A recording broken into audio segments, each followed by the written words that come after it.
It might not be that your house is haunted, it might be that you're haunted. When you go to places, you're gonna draw the attention of spirits. So that's kind of how it works on my rides. All right, I'm outside again, taking advantage of a cemetery, a place where I can be alone, at least for now. But here I am, I'm gonna answer some more questions. I hope everybody's doing well. I went on a ride in 2018. I came back, I started editing, and then my guide said, okay, stop what you're doing, you need to go on another ride. And this was by 2019. And so I argued with them. They argued back and said, no, you need to do this, trust us. And I'm really thankful that I got this recent ride in, because otherwise I wouldn't have gotten a ride and I'd be stuck at home. First question, do these spirits keep me awake at night in the hotel room? They do. It is a problem. I do have spirit activity happening around me all the time, but my guides have pretty much helped put up barriers. They mostly shoo them out at night when it's time to go to sleep. I have spirit activity around me day and night, no matter whether I'm on the road or at home. Mostly at home, they've created stronger boundaries to keep spirits from hassling me.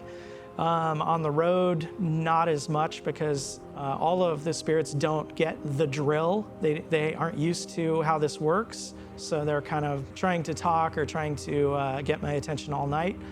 When I was a kid, I used to have to sleep with an oscillating fan.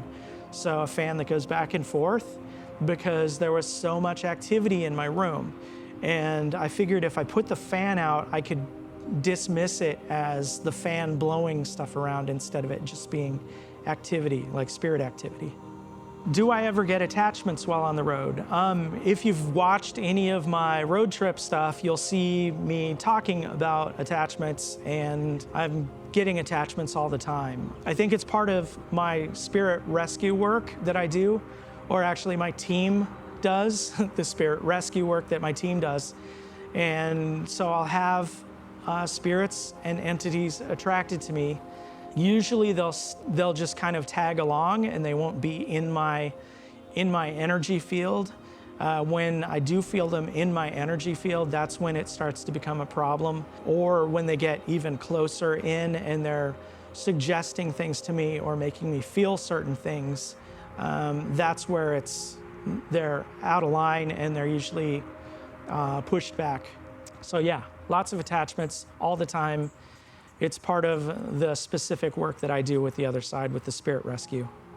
How do I plan my route? A lot of it is based on where I've been before and where I want to, like what new places I want to go. My guides also have a lot of influence while I'm on the road. I don't know until usually about the night before, and I figure it out and just kind of head off in a direction and see where I end up at the end of the day. My guides will usually pull me and push me in different directions.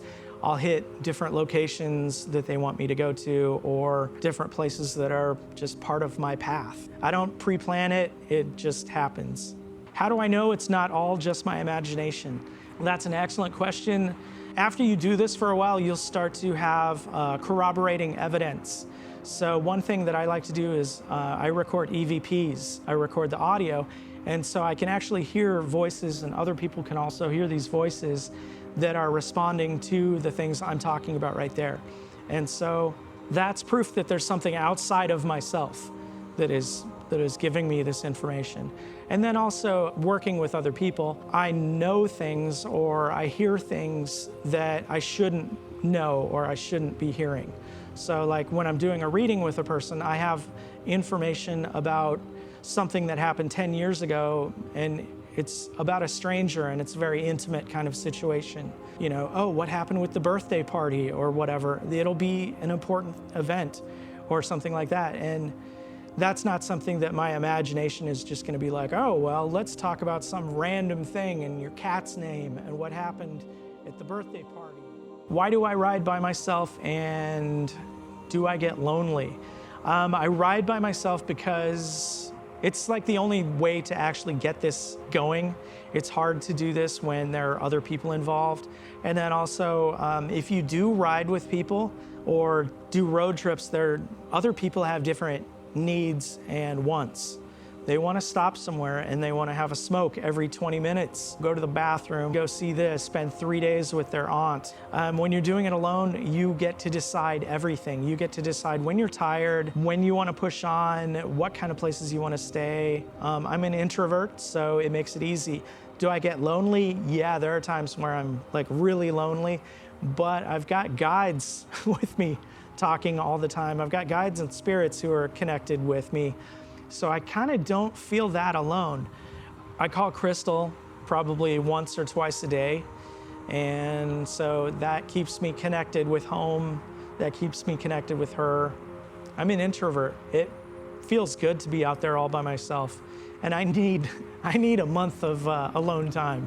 What kind of skills or background do I have that makes this possible? I was a teacher. Before that, I was in video production. I worked at a place where we did music videos and commercials. So I've got the creative aspects, I understand that. I was a DJ, so I love the audio parts of it. I think I'm probably better with audio than the video. And then I was a teacher, and when I was a teacher, I would get summers off. And thankfully, I have a wife that will let me go on long motorcycle trips. She knew how important it was for me to go out and be alone and be able to do this. You seem to believe in everything. Is there anything you don't believe in? That sounds like the kind of question I would ask my students. What's the most unbelievable thing you believe in? It's a hard one. I'm pretty much open to almost everything. And when I say almost, I'm not sure I'm a disbeliever with anything, really. I think that with an open mind, I'm less totally shocked and blown away when something comes in that I didn't used to believe in. Like, I didn't used to believe in angels or demons or fairies or, well, I think I did believe in ETs, but not being around us. And since that time, I've had experiences with each of these groups. And so when something new comes in, I'm really not that shocked. Given the challenges of the coronavirus quarantine, am I gonna get to go on another trip? Yes, I will. It'll be different than what I've done before. It's gonna be, I think, radically different. I'm getting told that I'll have media support.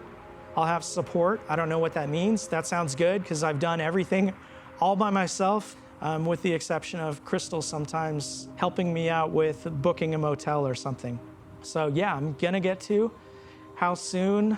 I keep hearing August whenever I ask about anything time-wise. So I did another video previously where I kept hearing 2 weeks. I don't know if the 2 weeks was actually answering the question that was being asked, or if they were just like throwing out 2 weeks, pay attention, 2 weeks, something's gonna happen. So they were answering something like that. August might be another one of those kind of answers where something is happening in August. There's a big change. There's a shift in August or a big event in August. So August, I'd love to do another ride in August. I don't think things are gonna be in a state where I'm gonna be able to though. Next question. I've been taking these rides for a long time. What are some places that I have been or haven't been where I've wanted to film? You know what? Everywhere I go is really interesting, and there's spirit activity everywhere. I think if you're a psychic, if you're a medium, if you're lit up, and it's like you go back to the movie The Shining, that's what it was called The Shining for, because little Danny, little red rum dude, he was psychic and he could connect with the other side. And so they said, oh, you have the shining. We are actually lit up for the other side. And so when we go places, we are going to attract spirit attention. So if you're psychic, if you're a medium, if you're a light worker, an empath, you might be glowing to some extent.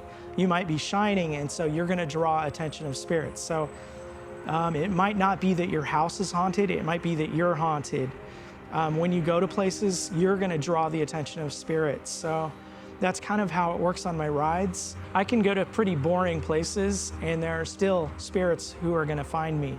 I love hitting the historic spots and the places that are a little weird, just because there's so much more going on in those places and There are weird things to tune into with those spots, but anywhere. I'll film anywhere, really. All right, so that's it. Send me more questions. Watch my road trip videos. I'm really proud of those, and so I really want to share those with you.